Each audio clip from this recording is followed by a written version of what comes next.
if there was a change you could make, that's a realistic change. Sure. What would you want to see the Bears do to this deal? Trade for Trey Hendrickson. You think that's still realistic? More realistic now than I did a week ago. A lot of stuff came out over the weekend. Bengals are still lowballing him. It sounds like $28 million is the number they want to live at. If you're not getting it north of 30, you're not signing him. And he has threatened a full holdout. So it's either they're going to figure it out or they're going to trade him. And if they want to trade him, I want the Bears to be the team to get him. Now, I can't make the Bengals make him available. Yeah. And it has gone on long enough that you do question, is he really available, or are they going to just hash this out, have their fight, and by the time camp starts, they'll figure it out. So another option is going and getting a veteran edge rusher.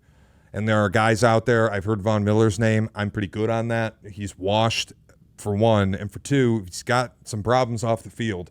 Just not a guy that I feel like you need to go pick up. Yeah. But Matthew Judon's out there.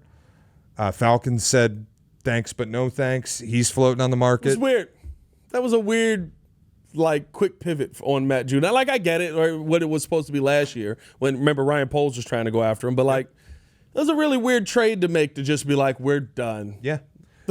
That's reality in the NFL, though, because you pay top dollar for somebody and they don't give you top-level production. It's why the Packers traded Jair Alexander. Yeah. You made him the highest-paid corner in football. He can be on the field for, 7 games? 7 games each of the last 2 seasons. Bye. Yeah. We can't pay you this money anymore. Yeah. So I'd look at Matthew Judon. I'd look at Zadarius Smith, who the Lions kind of just kicked to the curb, too. And the Lions likely will bring Zadarius Smith back, but if they don't, hurt them more. Weaken them more by getting the guy that they brought in to be opposite Aiden Hutchinson.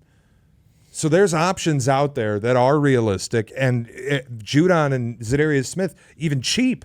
Yeah. It's funny because, there are options, again, that, I look at Judon as a good option, but one where it's, okay, is there a reason he's out there? We saw it. He's also there is a little reason long in he's the out tooth. there. You know what I mean? And underperformed. Zadarius Smith, he's the one that I have a tough time with because I look at last year and it's almost he's the only dude that you brought it. What was he supposed to do? Yeah. On that defensive line. What's he going to look like next to Aiden Hutchinson? I think that he probably looks like a very different football player. He looked okay next to Myles Garrett. You know what I mean? It's a very different football player probably than what we saw last season. The one thing that with the Trey Hendrickson one is if you're going to go out and make an addition anyway, if that's in your mind, don't swing small. Don't go for a single on this one. You've got the cap space. You've got the opportunity. And clearly, based on how Caleb Williams was talking this weekend and how Ben Johnson has been talking the entire time, you're not planning on saving anything in the tank for 3 years down the road. You're not planning on getting 3 years down the road and going, well, now we've got all these draft picks and all this money to spend because we're still trying to reset this thing. You're trying to win now. Yep. Caleb is talking good cash money, you know what, right now. You got to hit the ground running. You know what helps with that? Other quarterbacks being on the ground. Trey Hendrickson helps with that. I think he would be an interesting one. I do agree with you that because of, where this has gotten to, it may not work out. Here's one that every day that goes by, I think gets a little bit more plausible, even though I don't know if the Bengals will allow it to be possible. I wouldn't have drafted Shamar Turner.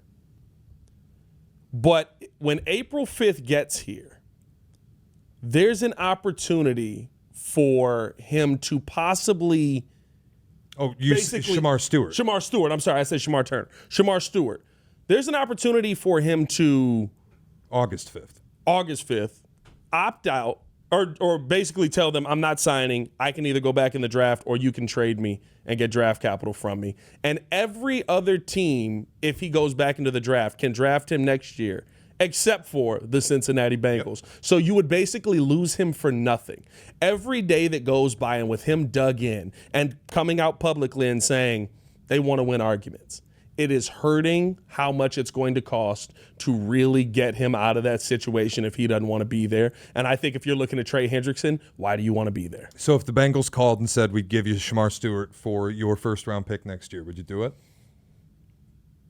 I don't even know if we're at first-round pick range anymore. That's what they spent on him. I know it is, but you've kind of shot yourself in the foot because literally your option is pay him whatever he's saying I want to be paid, lose him for nothing, or get something for him. I think you're starting to see draft capital go the other direction, and that's why I would be intrigued by it if I am the Bears. Not for a first-round pick, but if you call me and you say, we want next year's second. I'd do it. Done. Yeah, I'd do it in a heartbeat. Well, I think it's interesting. So what he wants is fully guaranteed money, and the Bengals are like working on a thing where they won't guarantee the money to the second-round picks. Yeah. So he's trying to work this out. He says they're more interested in winning arguments, and you brought up the August 5th thing. They can trade him up until August 5th. After August 5th, yeah, he can say, I'm re-entering the draft in 2026. He's not going to do that. You won't take a year off of football. You won't be a first-round pick again. There is another option that I read about, which would be stunning and I think unprecedented.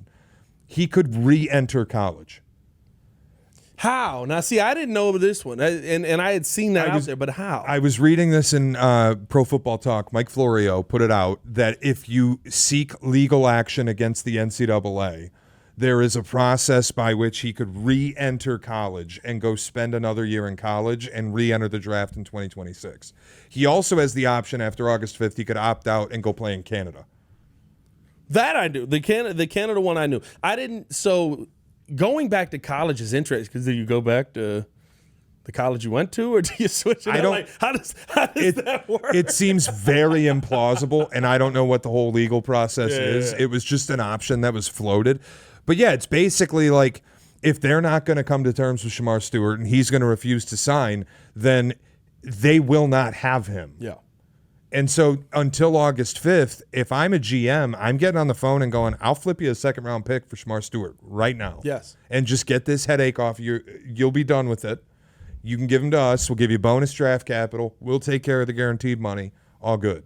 Now, Cincinnati probably won't do it because they obviously wouldn't want the precedent set of another team doing the thing they wouldn't do to secure a player. Well, theirs is going to a different place. I think the fight that a lot of teams with second-round picks are having is the guaranteed money fight. Theirs is like, we'll give you the guaranteed money, but basically if you do anything that we deem like not helpful to the team, we take it all back. That's not what other teams are doing. We're at a real flashpoint here where second-round picks are fighting for a little more control over their professional futures, and NFL teams don't want to give it to them. And it's going to be fascinating to see how this plays out. Slot the whole draft. The entire draft should be slotted.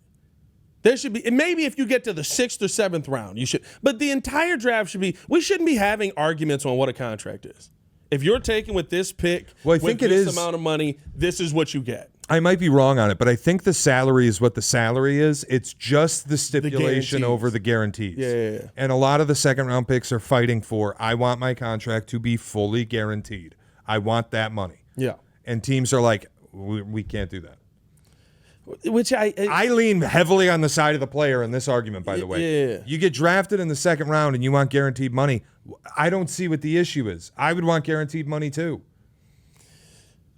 Why do NFL teams get to be cheap all the time? I side on the side of the player, but I do get the pushback on it saying, well, you weren't a first-round pick. That's for first-round picks. But how silly is that? If you're selected at 32, then you get fully guaranteed money. But if you're selected at 33, well, it's the second round now, so you don't. And you don't get a fifth year. I mean, how fair is it that I came in a step and a half behind Usain Bolt, but I'm the second fastest man in the world? I know, I get it. But it's like there is that, and I think that it's just funny to me that pick 33 gets treated the exact same in a contract negotiation as pick 64. Yeah.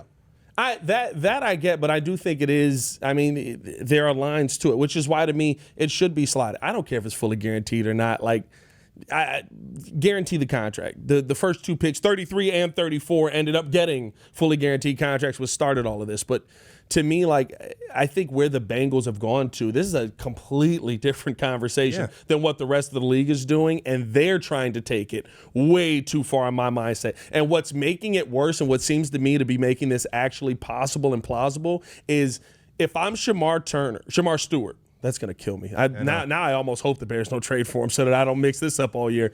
If I'm Shamar Stewart and I see a dude that had 35 sacks in 2 seasons, fighting for a contract that's fair. I don't want to be here. Yeah.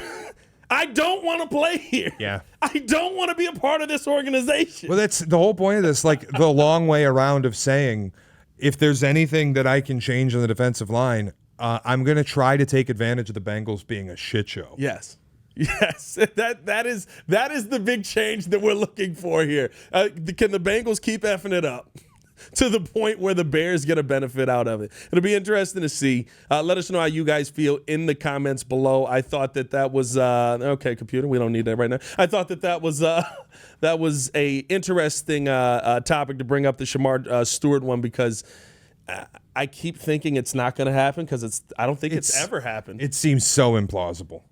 But the Bengals are dumb enough to actually make it happen. They're finding ways to make new things happen. They're going to end up having to trade the second best pass rusher in football, probably.